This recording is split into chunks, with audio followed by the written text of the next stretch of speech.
Hi friends, ಹೇಮರಗುಲ್ಲಾಗೆ ಸ್ವಾಗತ ಸುಸ್ವಾಗತ. ಎಲ್ಲರೂ ಹೇಗಿದ್ದೀರಾ? ಐ ಹೋಪ್ ಎಲ್ಲರೂ ಚೆನ್ನಾಗಿದ್ದೀರಾ ಅಂದ್ಕೊಂಡಿದ್ದೀನಿ. ನಂದಿದು 100 ಡೇಸ್ ಚಾಲೆಂಜಿಂಗ್ ವ್ಲಾಗಲ್ಲಿ ಇದು ಡೇ 14 ಆಗಿರುತ್ತೆ, 14ನೇ ದಿನ ಆಗಿರುತ್ತೆ. ಬನ್ನಿ ಹೇಗೆ ನಡೀತಾ ಇದೆ, ಏನು ಮಾಡ್ತಾಯಿದ್ದೀನಿ ಅಂತ ನೋಡೋಣ. ಇವತ್ತಿನಿಲ್ಲ ಫ್ರೆಂಡ್ಸ್, ಅದೇ ದೋಸೆ ಇಟ್ಟಿತ್ತು, ದೋಸೆ ಮಾಡೋಣ ಮತ್ತು ದೋಸೆಗೆ ಟೊಮೆಟೊ ಗೊಜ್ಜು ಮಾಡೋಣ ಅಂತ ರೆಡಿ ಮಾಡ್ತಾಯಿದ್ದೀನಿ. ಅಡುಗೆ ಮನೆಯೆಲ್ಲ ನೈಟೇ ಕ್ಲೀನ್ ಮಾಡಿ ಮಲಗಿದ್ದೆ. ಈಗ ಜಸ್ಟ್ ದೋಸೆ ಮಾಡಿ ಟೊಮೆಟೊ ಗೊಜ್ಜು ಮಾಡೋಣ ಬನ್ನಿ. ನೋಡಿ, ಒಂದು ಕಡೆ ಬಾರ್ಲಿಕ್ಕೆ ಗಂಜಿ ಇಟ್ಟಿದ್ದೀನಿ, ಇನ್ನೊಂದು ಕಡೆ ಟೊಮೆಟೊ ಗೊಜ್ಜು ಮಾಡ್ತಾಯಿದ್ದೀನಿ ದೋಸೆ ಮಾಡೋಣ ಅಂತ. ಏನಪ್ಪ ಅಂದರೆ ಹೆಣ್ಮಕ್ಳಿಗೆ ಡೈಲಿ ಇದ್ದರೆ ಅದೇ ಒಂದು ಟಾಸ್ಕು. ಬೆಳಿಗ್ಗೆ ಬ್ರೇಕ್ಫಾಸ್ಟ್ ಏನು ಮಾಡೋದು, ಮತ್ತು ಮಧ್ಯಾಹ್ನ ರಾತ್ರಿಗೆ ಏನು ಅಡುಗೆ ಊಟ ಮಾಡೋದು ಅಂತ. ಏನು ಮಾಡೋದು ಅಂದ್ಕೊಂಡ್ರೆ ಕೊನೆಗೆ ಏನೋ ಒಂದು ಮಾಡ್ತೀವಿ. ಅದರಲ್ಲೂ ಫ್ರಿಜ್ಜಲ್ಲಿ ಈ ಥರ ದೋಸೆ ಇಟ್ಟಿರ್ಬೋದು, ಇಡ್ಲಿ ಇಟ್ಟಿರ್ಬೋದು ಅನ್ನೋ ಒಂದು ಅಡ್ವಾಂಟೇಜಸ್ ಇರುತ್ತೆ. ಯಾಕೆಂದರೆ ಬೇಗ ಆಗುತ್ತೆ. ಅದಕ್ಕೊಂದು ಸೈಡ್ಗೆ ಏನಾದ್ರು ಮಾಡಿ ಬೇಗ ಬೆಳಗ್ಗೆ ಟಿಫನ್ ಬಾಕ್ಸ್ಗೆಲ್ಲ ಕೊಟ್ಟು ಕಳಿಸ್ಬೋದು ಅನ್ನೋದೊಂದು ಐಡಿಯಾ ಇರುತ್ತೆ. ನಿಮಗೂ ಹಾಗೆ ಅನಿಸಿರುತ್ತೆ, ನಮಗೆ ಅಂತಲ್ಲ, ಪ್ರತಿಯೊಬ್ಬರಿಗೂ ಕೂಡ ಅದೇ ಫೀಲ್ ಆಗುತ್ತೆ. ಬೆಳಗ್ಗೆ ಏನು ಮಾಡೋದು, ರಾತ್ರಿನೇ ಯೋಚನೆ ಬರುತ್ತೆ ಬೆಳಗ್ಗೆ ಏನು ಮಾಡೋದು ಅಂತ. ಬೆಳಗ್ಗೆ ತಿಂಡಿಯಾಗಿ ಮಿಕ್ಕಿ ಕೆಲಸ ಆಗಿರಲ್ವಾ, ಮತ್ತು ಮಧ್ಯಾಹ್ನಕ್ಕೆ ಏನು ಮಾಡೋದು, ರಾತ್ರಿಗೆ ಏನು ಮಾಡೋದು. ಅಕಸ್ಮಾತ್ ಬೆಳಗ್ಗೆ ನಾನು ಉಳಿದಿದ್ದು ಮಧ್ಯಾಹ್ನಕ್ಕೆ ಅಡ್ಜಸ್ಟ್ ಆಗುತ್ತೆ ಟೆನ್ಷನ್ ಇಲ್ಲ, ಮತ್ತು ರಾತ್ರಿಗೆ ಯೋಚನೆ ಬರುತ್ತೆ, ಮತ್ತು ರಾತ್ರಿಗೆ ಏನು ಮಾಡೋದು ಅಂತ. ಹಂಗೆ ಪ್ರತಿಯೊಬ್ಬರ ಜೀವನದಲ್ಲೂ ಅಷ್ಟೇ, ಒಂದಲ್ಲ ಒಂದು ಇದೇ ಇರುತ್ತೆ ಅಲ್ವಾ. ನಾವೇನು ಅನ್ಕೊತೀವಿ ಕೆಲಸನೇ ಅದಾಗೋದೇ ಇಲ್ಲ, ಏನೋ ಅನ್ಕೊತೀವಿ ಇನ್ನೇನೋ ಮಾಡ್ಬಿಡ್ತೀವಿ. ನೋಡಿ, ಗಂಜಿ ಇಟ್ಟಿದ್ದೀನಿ ನಾನು. ಆಗಲೇ ಹೇಳ್ದಂಗೆ ಬಾರ್ಲಿ ಹಾಕಿ ಗಂಜಿ, ಅದರ ಶೀತ ಇದ್ದರೆ ಖಂಡಿತ ಸ್ವಲ್ಪ, ಈಗ ವಾತಾವರಣ ಸ್ವಲ್ಪ ಶೀತ ಇರೋದ್ರಿಂದ ಮೆಣಸಿನ ಪುಡಿನ ಹಾಕ್ಕೊಳ್ಳಿ. ಗಾಳಿ ಸಿಕ್ಕಾಪಟ್ಟೆ ಗಾಳಿ ಬೀಸದೆ, ನಮಗೇನಿಲ್ಲ ಆ ಥರ ಏನು ಸಮಸ್ಯೆ ಇಲ್ಲ ಅನ್ನೋರು ಖಂಡಿತ ನೀವು ಹಾಗೆ ಪ್ಲೇನ್ ಮಾಡಿಕೊಂಡು ಕುಡಿಬೋದು.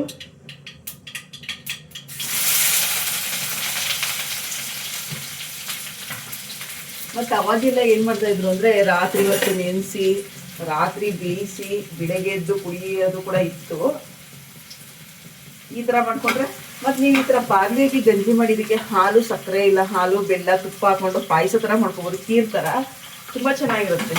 ಹಬ್ಬ ಹರಿದಿನಗಳಿಗೆ ಈ ಥರ ಪುಡಿ ಮಾಡಿ ಇಟ್ಕೊಂಡು ನೋಡಿ. ಇನ್ನೊಂದು ಟಿಪ್ಸ್ ಹೇಳ್ತಾ ಇದ್ದೀನಿ, ಈ ಥರ ಪುಡಿ ಮಾಡಿ ಇಟ್ಕೊಂಡು ಯಾರು ನೆಂಟರು ಬರ್ತಾರೆ ಅಂದರೆ ಇದೇ ಥರ ಗಂಜಿನ ಬೇಯಿಸಿ ಇದಕ್ಕೆ ಹಾಲು ಸಕ್ಕರೆ ತುಪ್ಪ ದ್ರಾಕ್ಷಿ ಗೋಡಂಬಿ ಹಾಕಿದ್ರೆ ಖಂಡಿತ ನಿಮಗೆ ಬಾರ್ಲಿ ಹಾಕಿದ್ದು ಖೀರಾಗುತ್ತೆ, ಪಾಯಸ ಆಗುತ್ತೆ.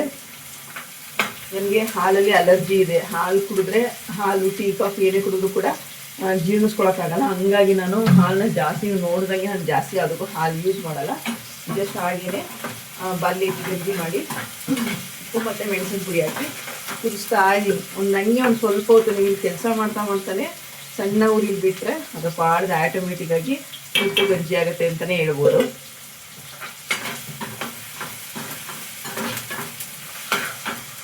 ಮತ್ತು ಹಂಗೆ ಬ್ರೇಕ್ಫಾಸ್ಟ್ಗೆ ಬಾಕ್ಸ್ಗೆ ಕೊಟ್ಟು ಕಳಿಸ್ಬೇಕು, ಮನೇಲೆಲ್ಲ ಕೆಲಸ ಮುಗಿಬೇಕು.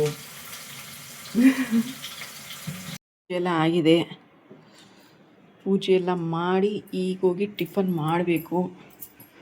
ದೋಸೆ ಕಲ್ಲಿಟ್ಟಿದ್ದೀನಿ, ಬೇಗ ಮಾಡೋಣ ಅಂದ್ಕೊಂಡೆ, ಹಂಗೂ ಕೂಡ ಇಷ್ಟೊತ್ತಾಯಿತು.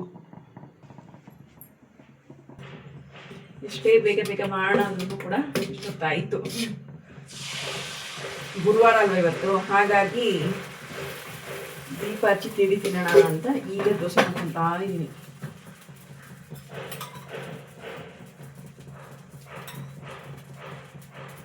ಇನ್ನೂ ಕೆಲಸ ಇದೆ, ಬಿಸಿಲು ಬಂದಿದೆ, ಬಟ್ಟೆ ಒಣಗಾಕಬೇಕು, ಸಿಕ್ಕಾಪಟ್ಟೆ ಕೆಲಸ ಇದೆ ಇನ್ನೂ ಕೂಡ. ಫ್ರೆಂಡ್ಸ್, ಆಗಲೇ ಈವ್ನಿಂಗ್ ಸಂಜೆ ಆಯಿತು. ಸಂಜೆ ದೀಪ ಎಲ್ಲ ಹಚ್ಚಿ ಪೂಜೆ ಎಲ್ಲ ಆಯಿತು. ಇವಾಗ ಬಟ್ಟೆ ಎತ್ಕೋಬೇಕು, ಮತ್ತು ವಾಕ್ ಮಾಡಬೇಕು. ನೋಡೋಣ, ಈಗ ಸ್ವಲ್ಪ ಹೊತ್ತು ಇದ್ದೀನಿ, ಬಟ್ಟೆ ಎಲ್ಲ ಎತ್ತಿಟ್ಕೋಬೇಕು, ಮತ್ತು ಸ್ವಲ್ಪ ವಾಕ್ ಮಾಡಬೇಕು. ಮಾಡೋಣ ಬನ್ನಿ, ಓಕೆನಾ? ಈಗ ಬಟ್ಟೆ ಎಲ್ಲ ಎತ್ತಿಟ್ಟೆ, ಹಂಗೆ ಸ್ವಲ್ಪ ಹೊತ್ತು ಒಂದು ಅರ್ಧ ಗಂಟೆ ಇಲ್ಲೇ ವಾಕ್ ಮಾಡ್ತೀನಿ. ಅವಾಗ ಸ್ವಲ್ಪ ಮೈಂಡ್ ರಿಲ್ಯಾಕ್ಸ್ ಆಗುತ್ತಲ್ವ, ಹಾಗೆ ಒಂದು ಅರ್ಧ ಗಂಟೆ ಕತ್ಲಾಗೋ ತನಕ ಇಲ್ಲೇ ಮನೆ ಹತ್ರನೇ ವಾಕ್ ಮಾಡಿದ್ರೆ ಅಷ್ಟು ಮಗನೂ ಬರ್ತಾನೆ, ಯಜಮಾನರು ಕೂಡ ಬರ್ತಾರೆ. ಆಮೇಲೆ ಮಿಕ್ಕಿದ್ದು ಅಡುಗೆ ಬೇರೆ ಮಾಡಬೇಕು. ಇವತ್ತು ಒಂದೊಂದು ದಿನ ಅಡುಗೆ ಟೆನ್ಷನ್ ಇರಲ್ಲ, ಇವತ್ತು ಅಡುಗೆನೂ ಏನೂ ಇಲ್ಲ, ಅಡುಗೆ ಮಾಡಬೇಕು. ನೋಡೋಣ, ಇವತ್ತು ಉಪ್ಸಾರು ಮಾಡೋಣ ಅಂತ ಅಂದ್ಕೊಂಡಿದ್ದೀನಿ. ಮಾಡಬೇಕು, ಉಪ್ಸಾರು ಮಾಡ್ತೀನಿ ಇವತ್ತು. ತುಂಬ ದಿನ ಆಯಿತು ಉಪ್ಸಾರು ಮಾಡಿ, ಒಂದು ವಾರದ ಮೇಲೆ ಆಯಿತು. ಇವತ್ತು ಉಪ್ಸಾರು ಮಾಡಿದೆ, ಕನ್ಫರ್ಮ್ ಉಪ್ಸಾರು ಮಾಡೋಣ ಅಂತಲೇ ಫಿಕ್ಸ್ ಆಗಿಬಿಟ್ಟಿದ್ದೀನಿ ಇವಾಗ.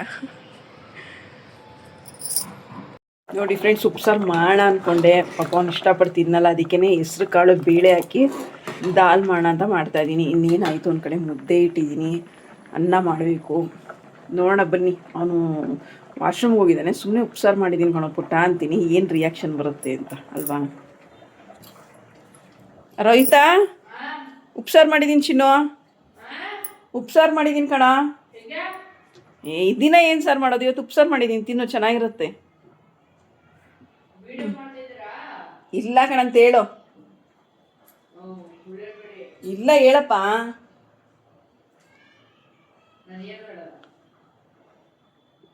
ನೀನು ಏನು ಹೇಳು, ಏನು ಹೇಳೋರು ಅಷ್ಟೇ, ಬಿಟ್ಟರು ಅಷ್ಟೇ, ತಿನ್ನಬೇಕು.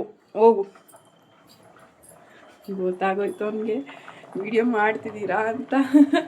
ಇಲ್ಲಾಂದರೆ ಮಮ್ಮಿ ಬೇರೆ ಏನಾರು ಇದೆಯಾ, ಟೊಮೆಟೊ ಗೊಜ್ಜಿದೆಯಾ ಬೆಳಗ್ಗೆದು, ಇಲ್ಲಾಂದರೆ ತುಪ್ಪ ನಾನು ಮೊಸರು ನಾನು ತಿನ್ಕೊಂತೀನಿ, ಉಪ್ಸಾರು ಬೇಡ ತಿಂತಾನೆ ಒಂದೊಂದ್ಸಲ ಆ ಥರ. ಏನೋ ಮಕ್ಕಳು, ನಾವು ಅಷ್ಟೇ ಚಿಕ್ಕವ್ರು ಇರಬೇಕಾದ್ರೆ ಉಪ್ಸಾರಿಗೆ ಸ್ವಲ್ಪ ಮೂಗು ಮುರಿತಿದ್ದು, ಏನೂ ಮಾಡೋಕ್ಕಾಗಲ್ಲ, ಅದು ಮಕ್ಕಳು ಬುದ್ಧಿ ಅಲ್ವಾ. ಹಾಗೇನೆ ನಾವು ಅಷ್ಟೇ ಚಿಕ್ಕವ್ರು ಇರಬೇಕಾದ್ರೆ ಉಪ್ಸಾರು ಅಂದರೆ ಸಾಕು, ನೀವು ಹೊಟ್ಟೆನೇ ಹಸಿತಿಲ್ಲ ಅಂದ್ಬಿಡ್ತಾ ಇದ್ದೆ. ಅದು ನನಗೆ ನೆನಪಾಗುತ್ತೆ ಇವಾಗ. ಮಕ್ಕಳು ಅವ್ರಿಗೋಗಿ ಅನಿಸುತ್ತಲ್ವ, ದೊಡ್ಡವರಾಗ್ತಾ ಆಗ್ತಾ ಅದರಿಂದ ನಮಗೆ ಹೆಲ್ತ್ ಬೆನಿಫಿಟ್ಸ್ ಏನಿರುತ್ತೆ, ಮತ್ತು ತಿನ್ನೋದ್ರಿಂದ ಎಷ್ಟು ಒಳ್ಳೆಯದು ಅದೆಲ್ಲ ಗೊತ್ತಾಗುತ್ತೆ. ಚಿಕ್ಕವ್ರು ಇರ್ಬೇಕಾದ್ರೆ ಏನು ಗೊತ್ತಾ, ಬರೀ ಟೇಸ್ಟ್ ಮಾತ್ರ ನೋಡ್ತೀವಲ್ವ. ಹಂಗಾಗಿ ಉಪ್ಸಾರು ಸಾಕು. ನಾನೇನು ಮಾಡ್ತಿದ್ದೆ ಅಂದರೆ, ಅಮ್ಮ ನಂಗೆ ಹೊಟ್ಟೆನೇ ಇಷ್ಟು ಹೋಗ್ತಿಲ್ಲ ಅಂದರೆ, ನನ್ನ ಮಗ ಹಂಗನ್ನಲ್ಲ, ಮಮ್ಮಿ ಬೆಳಗ್ಗೆ ಟೊಮೆಟೊ ಗೊಜ್ಜು ಮಾಡಿದೆಯಲ್ವ ಚಳ ದೋಸೆಗೆ, ಮಮ್ಮಿ ಟೊಮೆಟೊ ಗೊಜ್ಜಿರೋ ಇದೆಯಾ, ಇಲ್ಲ ಮೊಸರು ಒಗ್ಗರಣೆ ಮಾಡ್ಕೊಟ್ಬಿಡಿ ನನಗೆ ಅಂತ ಇದು ಮಾಡ್ತಾನೆ. ಹೀಗೆ ವಿಡಿಯೋ ಮಾಡ್ತಾಯಿದ್ದೀನಿ ಅಂತ ಗೊತ್ತಾಗಿ ಏನೂ ರಿಪ್ಲೈ ಮಾಡಲಿಲ್ಲ. ನಾನು ಹೇಳಲ್ಲ ಅಂತ ಹೇಳ್ದ. ಅವನಿಗೋಸ್ಕರ ನಾನು ಜಾಲಿ ಮಾಡ್ತಾಯಿದ್ದೀನಿ. ಬೇಡ ಪಾಪ, ಸುಮ್ಮನೆ ಯಾಕೆ, ತಿಂದೆ ಹೋದತ್ತು ಮಗ ಅಂತೇಳಿ ಮಾಡ್ತಾಯಿದ್ದೀನಿ. ನಿಮ್ಮನೇಲೂ ಹೀಗೇನಾ ಫ್ರೆಂಡ್ಸ್? ಏನೋ ಆಯಿತು, ದಾಲ್ ಕೂಡ ಆಗಿದೆ. ಹೆಸರು ಕಾಳು ಬೇಳೆ ಹಾಕಿ ಈ ಥರ ಗಟ್ಟಿಗೆ ಮಾಡಿದ್ರೆ ಇರಮ್ಮ ಒಂದು ನಿಮಿಷ ಚೆನ್ನಾಗಿರುತ್ತೆ. ಅನ್ನನೂ ಕೂಡ ಇಟ್ಟಿದ್ದೀನಿ, ಆಯ್ತಿದೇನು. ಫ್ರೆಂಡ್ಸ್, ಇವಾಗ ಮಠಕ್ಕೆ ಹೋಗೋಣ ಅಂತ ಹೋಗ್ತಾ ಇದ್ದೀವಿ. ಅಷ್ಟರಲ್ಲಿ ಪೆಟ್ರೋಲ್ ಸ್ವಲ್ಪ ಕಡಿಮೆ ಇದೆ. ಇವರು ಪೆಟ್ರೋಲ್ ಬಂಕ್ ಹೋಗಿ ಪೆಟ್ರೋಲ್ ಹಾಕ್ಸ್ಕೊಂಬರಕ್ಕೆ ಹೋಗಿದ್ದಾರೆ. ನಾವು ಅಪೋಸಿಟ್ ನಿಂತ್ಕೊಂಡು ನಾನು ನನ್ನ ಮಗ ವೇಟ್ ಮಾಡ್ತಾ ಇದ್ದೀವಿ. ಅದೇ ರೀತಿ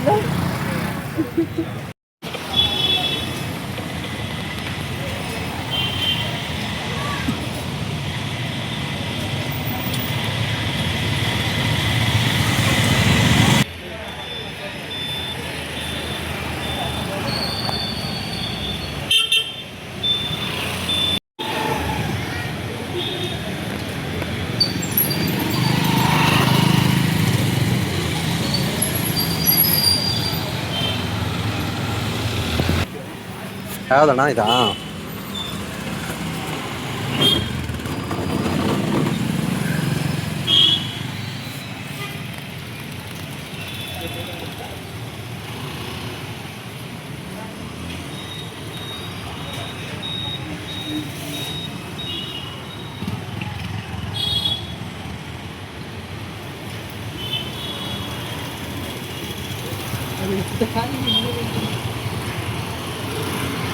ಬರಲ್ಲ ಈಗ